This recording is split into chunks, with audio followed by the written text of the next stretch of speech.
capítulo 10, segunda parte do texto de Hebreus. Nós iniciamos domingo passado, Hebreus 10, de 1 a 18, hoje 19 a 25. Nós vamos dividir este capítulo em três partes, né?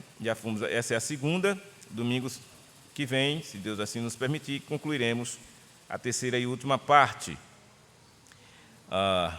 Hebreus tem sido uma carta muito edificante, e é edificante para a Igreja de Cristo.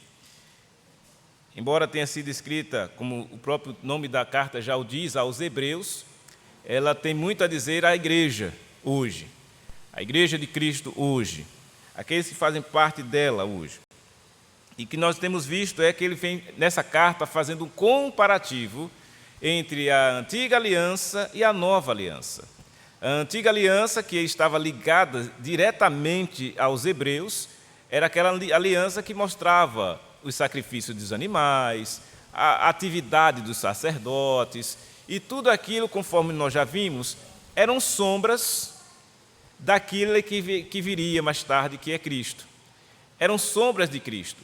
Mas logo no primeiro capítulo nós vimos também que ele fala de algo que é fundamental para toda a carta aos Hebreus, que é o fato de que Jesus é a revelação perfeita e que esclarece todas as sombras que haviam no Antigo Testamento. Quando ele diz assim: no passado, tendo Deus outrora falado muitas vezes aos pais pelos profetas, hoje fala através do seu Filho.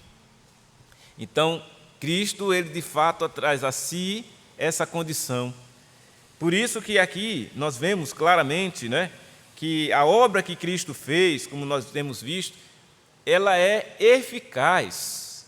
A vinda de Jesus, o seu sacrifício na cruz, o seu derramar do sangue, ela nos proporciona aquilo que nós vamos aprender hoje, que é sobre o privilégio de estar na presença de Deus.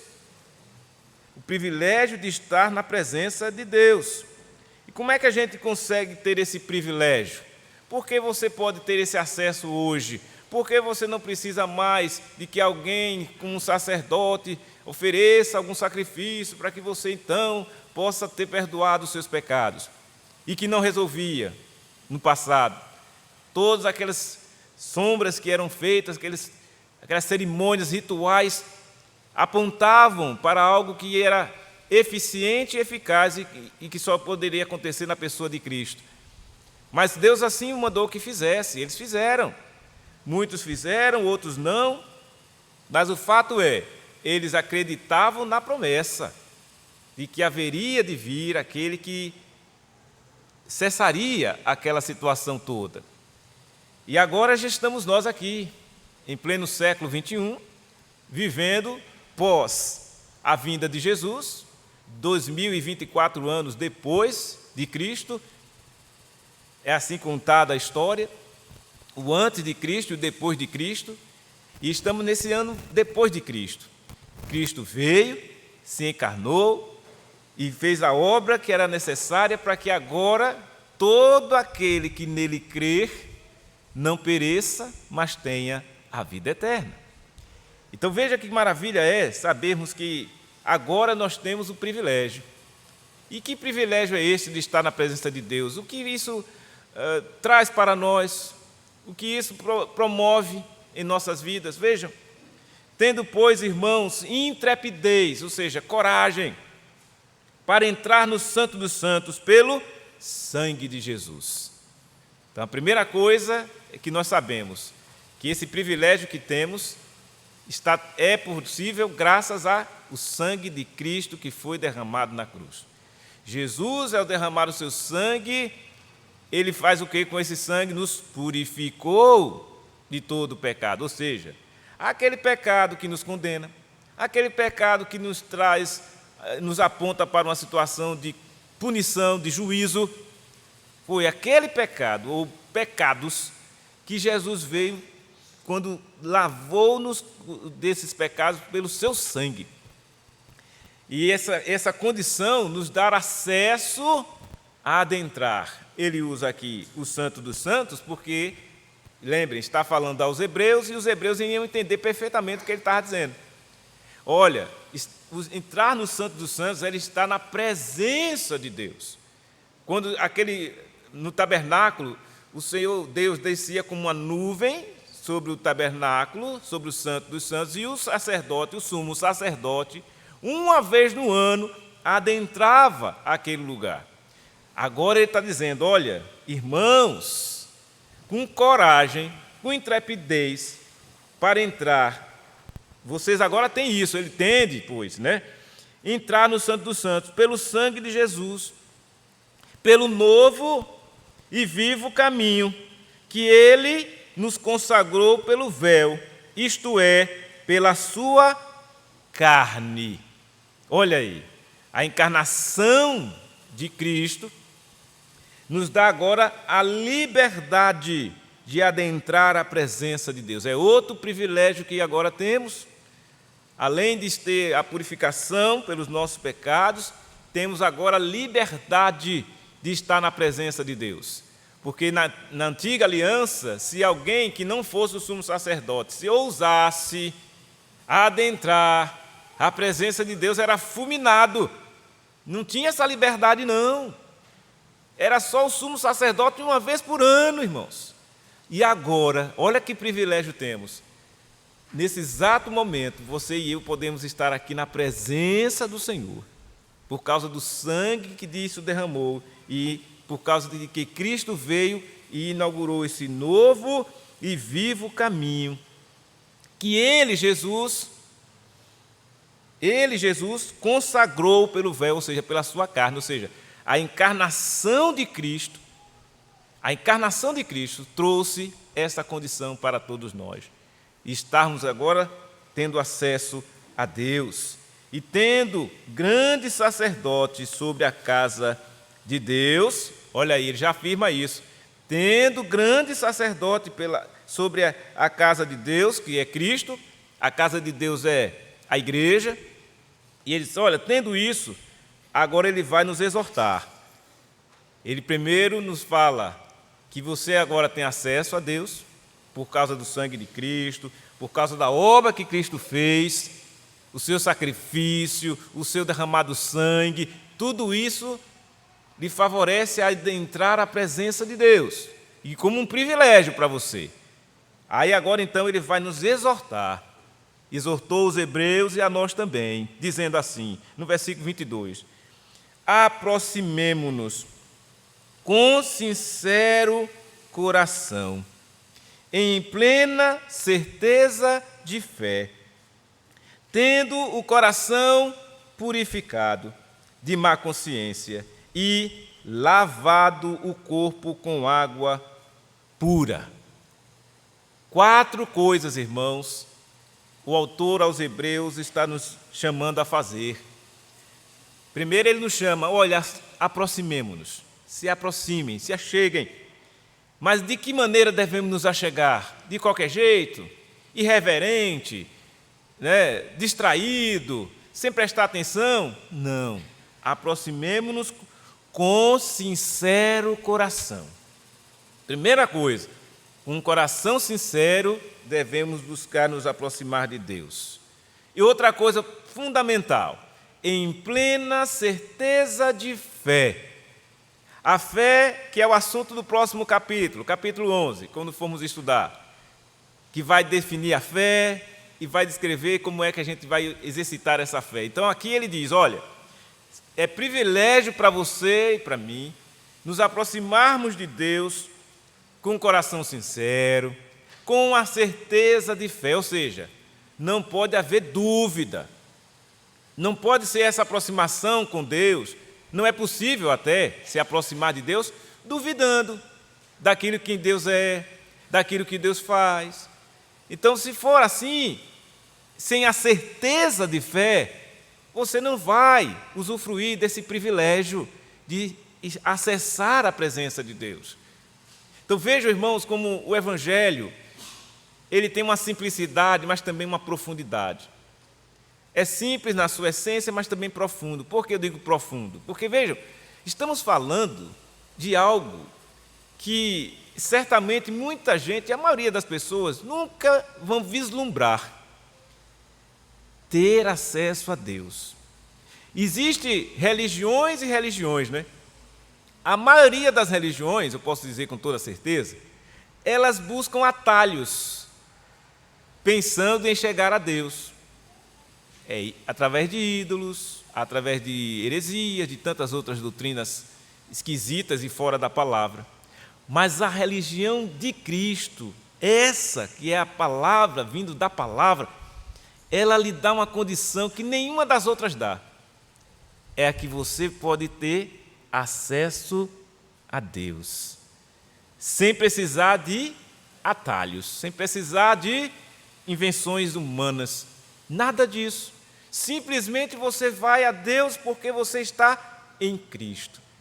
E aí você tem acesso ao Pai. E aí você pode ser e deve ser sincero em seu coração. Ninguém com um coração falso, com a insinceridade, com a infidelidade, pode ter acesso a Deus. Isso é uma exigência dele mesmo. Quando ele diz lá e estabelece lá em Levítico, sede santos, porque eu sou santo. E dentro do que é ser santo está exatamente isso, um coração sincero. Como haveria alguém viver a santidade com um coração sem ser sincero? Não é impossível. Você e eu precisamos nos aproximar de Deus com esse coração sincero diante de Deus, até mesmo porque Deus conhece cada um de nós aqui. Deus conhece, Ele sabe exatamente o que cada um está pensando, como cada um está agindo, antes, durante, depois do culto. Deus sabe de todas as coisas. Isso aí você certamente já sabe também, porque o nosso Deus, Ele é onisciente.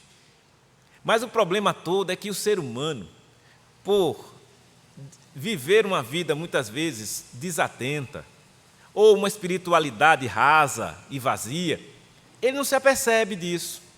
Ele acha que vai viver na vida dele assim de todo jeito, de qualquer jeito, e isso vai levando. Mas não é assim. Estamos falando de uma coisa muito séria. É o aproximar-se de Deus, é estar na presença dEle, que é um privilégio para nós. O que muitos e muitos não têm, você tem. Está na igreja, está no templo, no momento do culto, da adoração ao Senhor, para fazer o quê? Estar na presença dEle. E aí, o coração já tem que estar sincero, é verdade.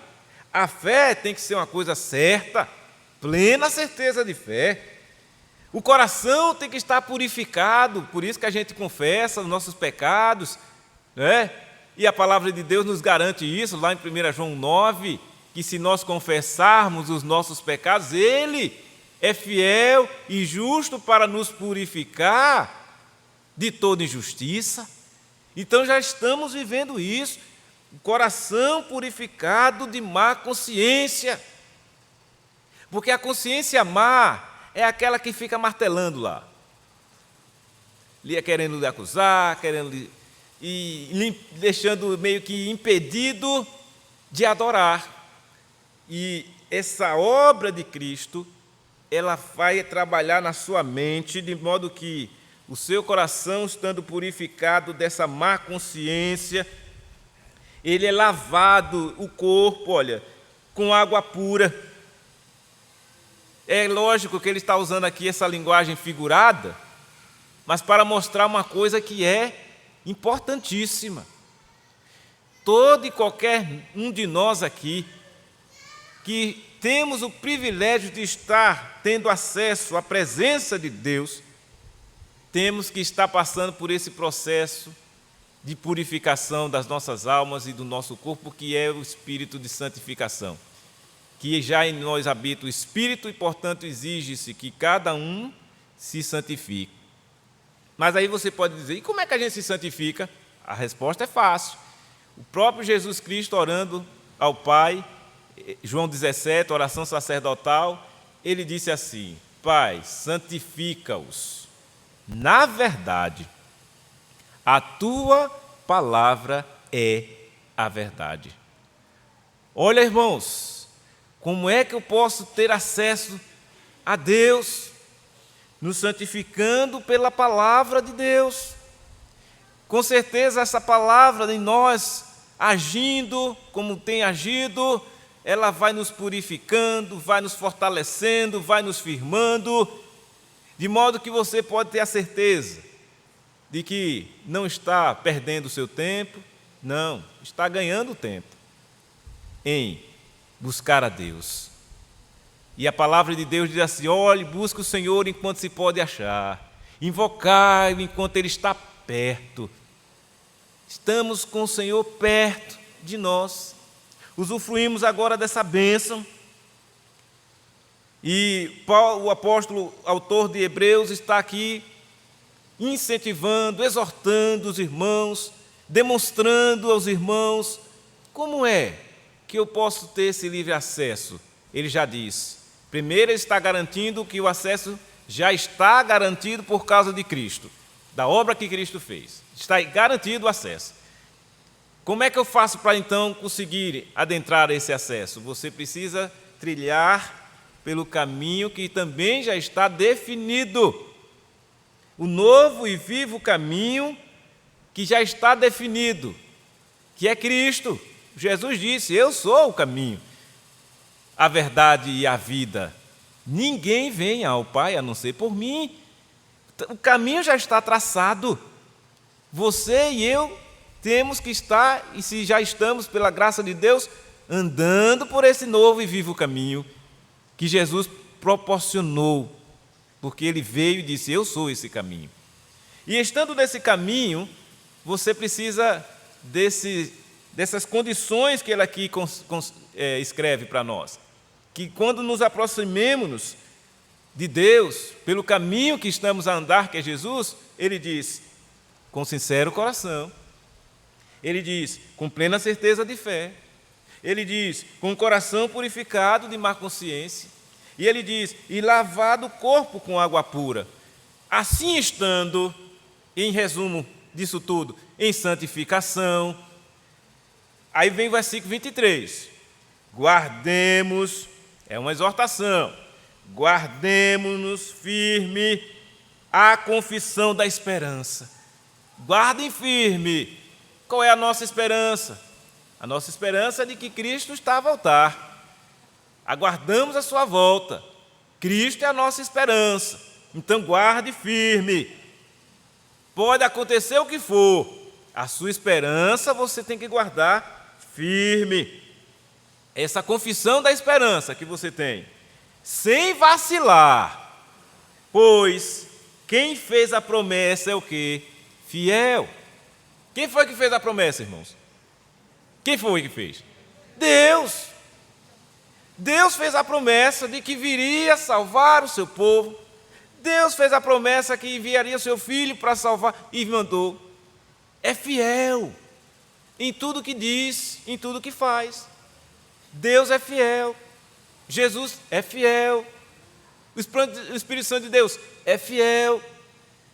A Trindade trabalharam conjuntamente para proporcionar a você e a mim o privilégio de acessar a Deus, ao Pai. Jesus garante isso. Por isso que nós só precisamos dele. Ele é suficiente. Você não precisa de inventar mais nada. Tem gente que fica aí se esbaldando. Não, tem que fazer isso, tem que estar em Cristo. E viver por Cristo, e estar satisfeito em Cristo, e guarde a sua confissão firme que você fez. Você confessou e disse: eu creio em Jesus, Ele é meu Senhor e Salvador. Guarde essa confissão aí. Você diz: eu aguardo nele, na volta dele. Jesus está a voltar para nos buscar, para estar com Ele. Então guarde firme a sua confissão da esperança e não vacile, sem vacilar. E quando ele diz isso, ele quer dizer vigiando e orando. É a fórmula para você não vacilar.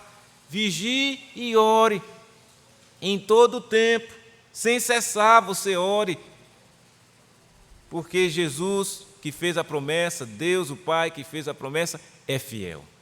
Ou seja, a promessa dele não vai falhar, hein? Não vai. E isso deve trazer na sua vida, na minha, o que nós chamamos de segurança de estar salvo. Porque você vai estar confiando na promessa daquele que é fiel e que garante. E ele está aqui delineando os passos, o caminho, a maneira, e exortando a todos nós que, ao se aproximar de Deus, aproximar-se do Senhor, tenhamos atitudes, comportamentos que sejam condignos com essa realidade, para que de fato você esteja assim, usufruindo desse privilégio de estar na presença de Deus. E ele diz, versículo 24: consideremo-nos também uns aos outros, para nos estimularmos ao amor e às boas obras. Estar na presença de Deus também vai nos conduzir a um viver atuante aqui nesta vida, com amor e boas obras, sendo estimulados a isso. Ou seja, no viver cristão, na comunhão dos santos, consideremos isso, uns aos outros. Então vejam, irmãos, que o privilégio de estar na presença de Deus vai proporcionar a você a liberdade que Jesus garante, vai lhe proporcionar a purificação das suas almas e a santificação, e, consequentemente, a comunhão. E, mais outra coisa, a ação de praticar as boas obras que Deus preparou de antemão para que nós andássemos nela. Está lá, Efésios 2, versículo 10. Deus preparou de antemão. Por que Ele preparou isso? Porque você e eu estávamos mortos em delitos e pecados, mas Deus nos deu vida em Cristo Jesus. Por isso que você agora está habilitado e deve fazer essas boas obras. Considerem uns aos outros aqui e se estimulem ao amor e às boas obras. O que é isso? É a vida cristã. É a vida que nós devemos ter. E a exortação bíblica vem nesse sentido. Olha, se você tem essa consciência de estar na presença de Deus, irmãos, vejam o que é necessário fazer.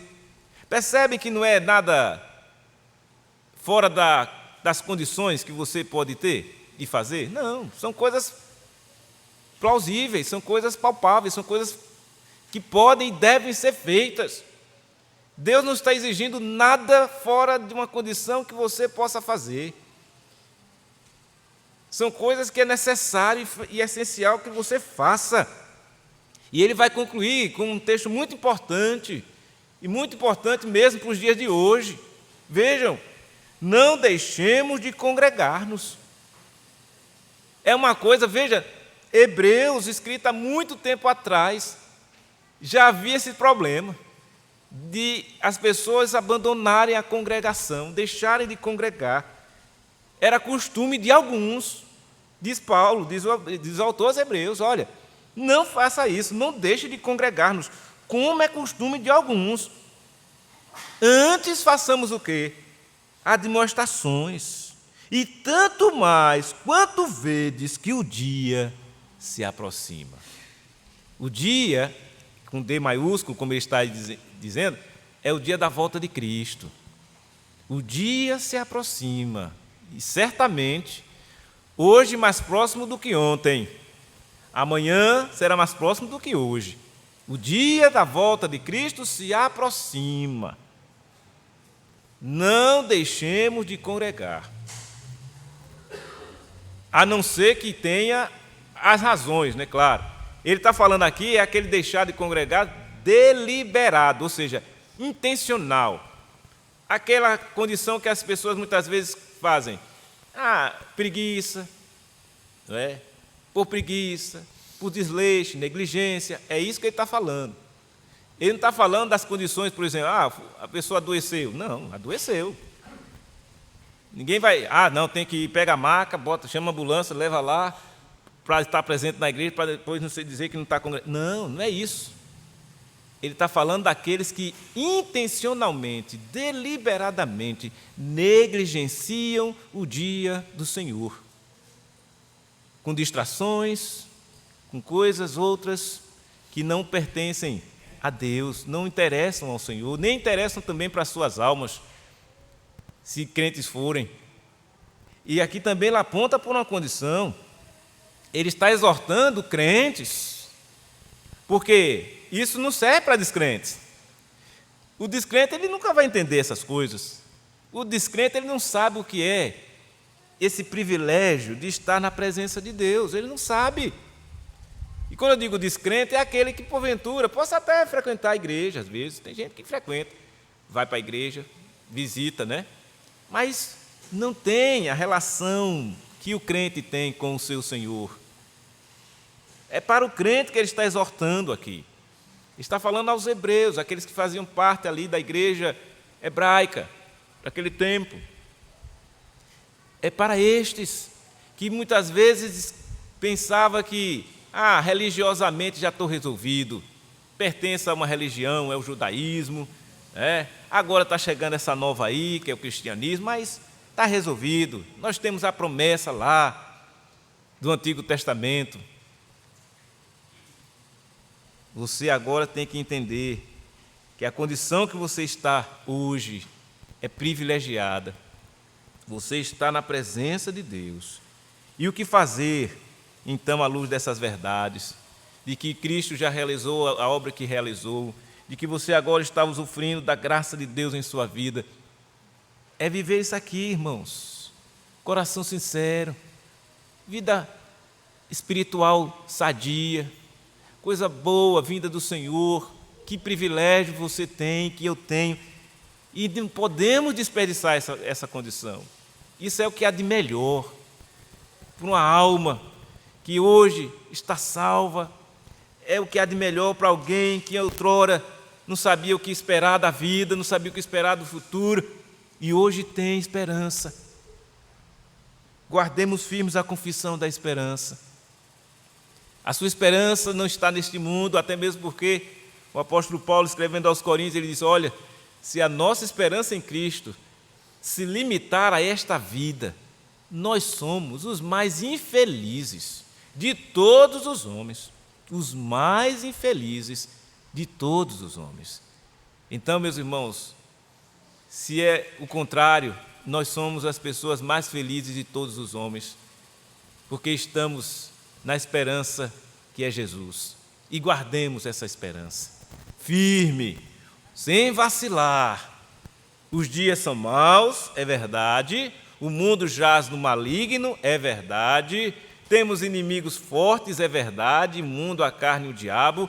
Mas nenhum desses é mais forte, mais poderoso do que aquele que fez a obra e há de completá-la até o dia final, Jesus Cristo. Este é o maior. Então, não fique cedendo a esses inimigos, não. Se firme, como diz o apóstolo, se firme e guarde firme a confissão que você tem, que lhes garante esse acesso a Deus. Continue firme no caminho, que é Jesus. Olhe firmemente, como nós vamos ver na frente, para Cristo, aquele que é o autor e consumador da nossa fé, para que assim você persevere diante das lutas que virão e vêm. Lutas, sofrimentos, tantas coisas que nos acontecem, e é verdade, mas guardemos firmes a nossa confissão e a nossa esperança, porque quem fez a promessa é fiel. Deus não falha na sua promessa. Quem geralmente falha somos nós, quando não perseveramos, quando negligenciamos, quando deixamos de congregar, quando começamos a acostumar a fazer isso. Porque é isso que o autor aqui está dizendo: não deixe de congregar porque é costume. Costume, quando vira costume é horrível. Um mau hábito. Não estamos interessados não. e aí começa a ver a coisa toda enviesada, distorcida, com relação à igreja. Tem gente que é assim, começa a ver tudo ao contrário.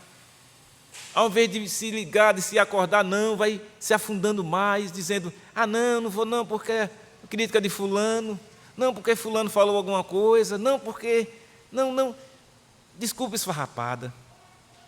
E assim vai se afundando. Por isso que alerta aqui, a exortação é importante. Não deixe de congregar. Não vai na linha de quem tem esse costume. Ele está dizendo, como é costume de alguns. Não vá na linha de quem é acostumado a fazer isso. Não faça isso. Antes, façamos as demonstrações. Tanto mais vezes que o dia se aproxima. Então, se você tem alguém que está assim, admoeste, exorte, com amor, diga, olha o perigo que você está passando, meu querido irmão, minha querida irmã, se assim for, se afastando da presença, deixando de estar conosco, deixando de estar congregando, de estar se fortalecendo mutuamente uns com os outros. Exorte mesmo, admoeste, para o bem da pessoa. Se ela não quiser, cada um vai dar conta de si a Deus. Mas que você sinta-se à vontade para falar para as pessoas e mostrar a elas quão importante é estar na presença de Deus, quão importante é gozar desse privilégio que temos da comunhão dos santos, quão importante é continuar trabalhando em serviço ao Senhor e o honrando e o louvando por tudo aquilo que Ele tem feito e há de fazer em nossas vidas. Vamos orar, irmãos, que Deus assim nos abençoe. Ó Deus eterno, Deus bendito, muito obrigado, Senhor, por este dia, por esta mensagem que nos trouxe nesta manhã. Que o Senhor continue a abençoar a Tua igreja, Teu povo, que todos aqui saiamos certos, ó Deus, desse caminho que temos que trilhar a cada dia, que é o próprio Cristo, o Senhor das nossas vidas, a fim de que possamos compreender que a nossa vida aqui, ó Deus, tem que estar firmada no Senhor Jesus, a nossa caminhada tem que ser uma caminhada sincera, correta, firmada, e perseverante, para não se deixar levar pelas tristezas, pelas artimanhas dos nossos inimigos, que tenazmente nos assedia, tentando nos tirar do caminho.